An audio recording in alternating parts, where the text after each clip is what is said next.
So groceries in 2025, it's a bit of a challenge out there, isn't it? Oh, definitely. Prices just seem to keep climbing, feels like, and the packages, sometimes they seem smaller too. Right. That whole shrinkflation thing. Yeah. And you feel it at the checkout. Yeah, you pop in for just, a couple of things. And suddenly that quick 20 bucks is, what, 50 or 60?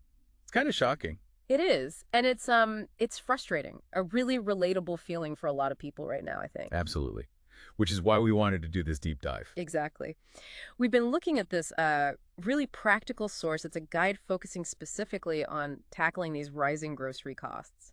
For right now, 2025. Yeah, it outlines, I think, 15 key strategies. Right. So our mission here is to basically unpack that guide Pull out the most important bits, the nuggets of knowledge, really. and give you, our listener, some actual concrete ways to maybe push back on those costs. Stretch that budget just a little bit further. Okay, so let's get into this source material then. See what we can find. Sounds good. It looks like the guide starts pretty logically, actually, before you even head to the store. Right. Focusing on the power of preparation. Yeah. Getting intentional up front. Yeah, it says basically, if you just wing it. That's a surefire way to overspend. No question. So the first big thing is making a smart grocery list. And smart is the key word there. It's not just, scribbling down milk and bread as you run out the door. Right. The source says it really involves meal planning before you even make the list. Mm-hmm.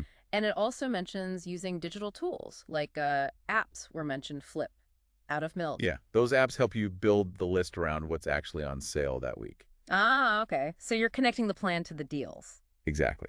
And that's where the saving really starts. Mm-hmm. A good list tied to meals and sales, it's like your defense against impulse buys. Makes sense.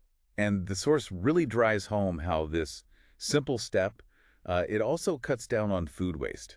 Because you're buying with purpose? Right, for a specific meal you've already planned. And that wasted food, I mean, that's literally throwing money away. Okay, so plan the meals, make the list based on sales. Got it. What's next from the guide? Well, sticking with that theme of preparation, it also talks about using a price book. A price book. Sounds a bit old school. Kinda, but you don't need like a physical notebook anymore. It could just be a note on your phone. Okay, so what's the point? The idea is you track the prices of your staples. Things like eggs, milk, bread, maybe peanut butter, across different stores over time. Ah, I see. So you know what a real good price is. Exactly. It helps you see past the marketing hype. Yeah. The guide had this great example. Yeah. Someone knew the actual lowest price for eggs, so they spotted a sale that wasn't a real deal at all. And saved money just by knowing. Yeah, the source mentioned saving like $8 that week just by knowing the true baseline price for a few key items. It helps you spot real bargains versus fake sales. Okay, that takes some dedication, tracking prices like that. It does take a bit of effort up front, yeah. But the payoff is you're not fooled by flashy signs.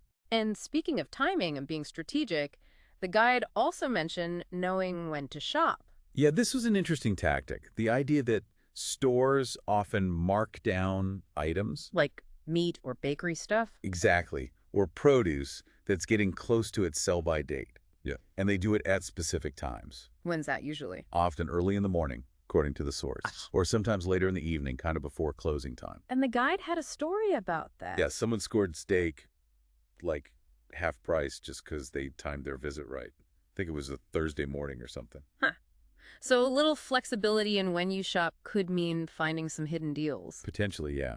Especially if you're hunting for bargains on those specific types of items. Okay, so that covers planning, timing. Now let's say you're actually in the store. What strategies does the guide offer for while you're shopping? Right, navigating the aisles.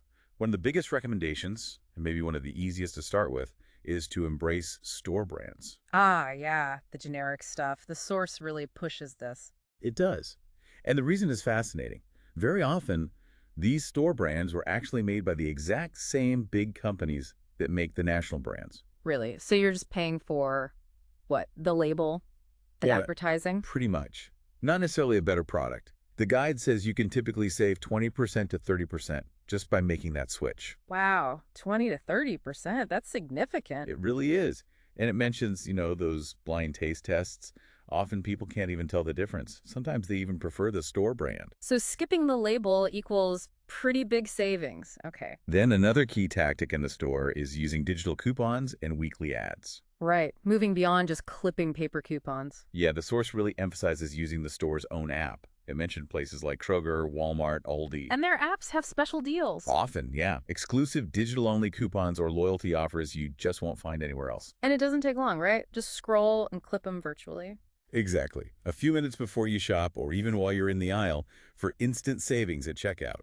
It's pretty low effort for a direct reward. That ties into the next point, I think, which was about loyalty programs. Right. Joining the store's loyalty program, they're usually free. And that's kind of the gateway to those digital coupons. Often, yes. Member exclusive discounts, digital offers. Plus, the source mentioned a little extra perks sometimes. Like what? Things like birthday rewards, maybe a small freebie, or sometimes earning points that turn into cash back later. So if you shop there anyway, it's basically free savings just for signing up. Pretty much worth doing if you frequent a particular store. Okay, what about mindset while shopping? The guide mentions something classic. Yes.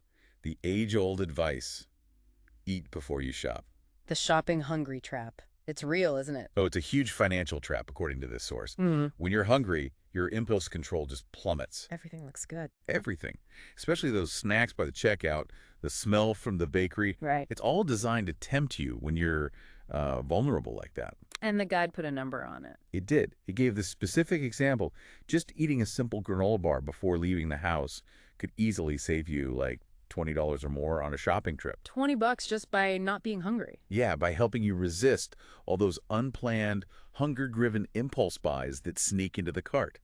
It's a surprisingly big impact for such a small action. Okay, noted. Granola bar before grocery shopping.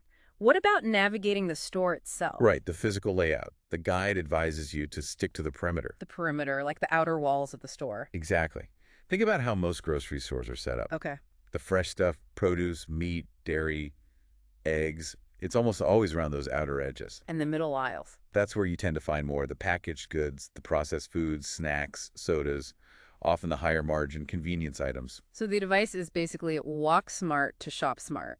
That's a good way to put it. Hit the perimeter first for your essentials, your staples from the list.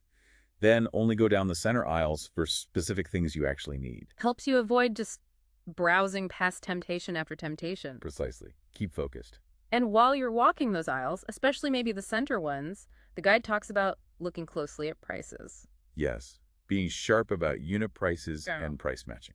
Ah, the unit price, that tiny print on the shelf tag. That's the one. Cost per ounce, per pound, per item, whatever it is.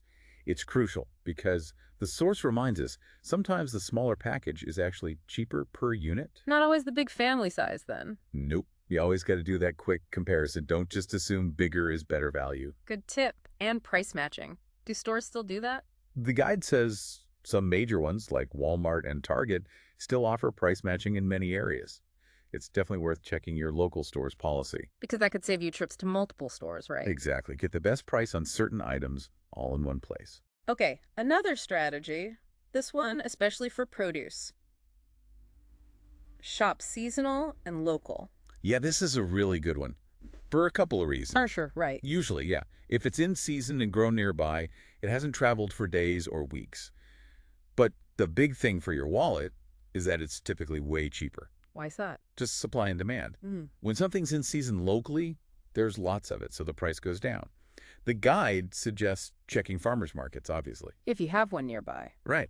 Or even just looking for the seasonal displays or bins in your regular supermarket. The guide used strawberries as an example, didn't it? Yeah, a really stark contrast. Trying to buy imported strawberries in the middle of winter, they can be expensive and probably taste like, well, not much. Watery. Yeah. Yep. But wait till summer when they're local and in season. Boom. Cheaper. And they taste amazing. So timing your produce buys with the seasons pays off in both cost and flavor. Definitely. Big difference. Okay, so we've shopped smart in the store. Are there tips for after we get the groceries home? Yes. The guide has a few final strategies focused on making the most of what you bought and preventing waste. Makes sense. Waste is lost money. Totally. Yeah. So one big tip is freeze it before it spoils. Seems obvious, maybe. But how important is it really? Well, the guide throws out a pretty powerful statistic. It says Americans waste, on average, over $1,500 in food every single year. Wow. $1,500 per household. Our household, yeah.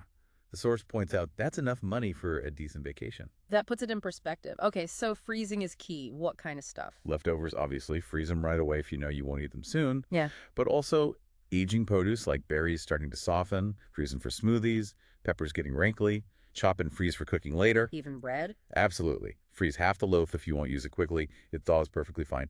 It's all about preserving the value of what you already paid for. Okay, preserve value. What else happens after the shop?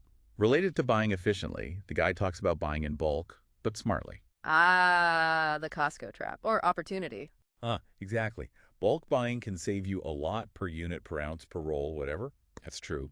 But there's a catch. There's a big catch, highlighted in the source. You only save money if you actually use all of that bulk item before it goes bad or expires. Right. So good for some things, bad for others. Totally. The guide gives clear examples. Great for shelf-stable stuff like Yeah. rice, pasta, canned goods, toilet paper, things you use constantly. But not so good for. Not good for like 5 gallons of mayonnaise if you only use a little bit. Mm. Or huge bags of produce you can't possibly eat before it wilts. You got to be realistic about your consumption rate and your storage space. Buy bulk, but think it through. Got it. And the last tip. The last one the guide mentions is a simple dietary shift. Yeah. Go meatless once or twice a week. Because meat is expensive. It really is. Mm-hmm. Often one of the priciest things in the cart, especially certain cuts of red meat or chicken breast. So the suggestion is, Just substitute. Use protein sources like lentils, beans, chickpeas, eggs, tofu, whatever works for you, for just 1 or 2 meals each week instead of meat.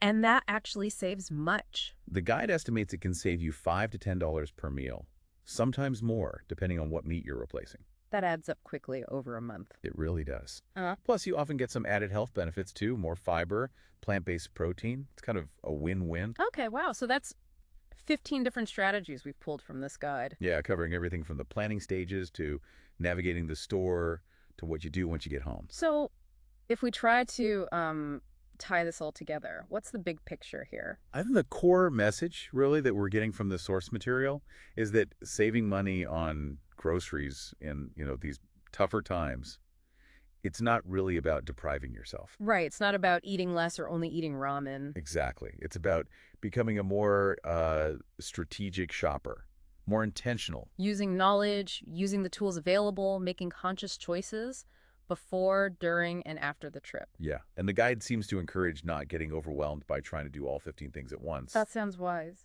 Pick one, or Yeah. maybe two.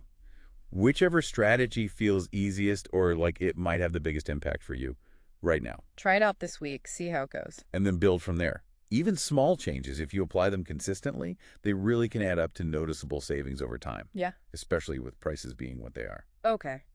That makes sense. Be strategic. Start small. Be consistent. Right. So that leaves us with maybe one final thought for you, the listener, to kind of chew on after hearing all this. Okay. Becoming this really strategic grocery shopper, tracking the prices like we talked about, planning meals really carefully, hunting down digital coupons, maybe timing your visits. All that stuff takes time, right? It takes effort. It definitely does. It's an investment of time and mental energy. So the question for you to consider is, how do you personally weigh the value of that time, that effort, against the actual dollars and cents you save? It's kind of an important personal equation, isn't it? Something to think about.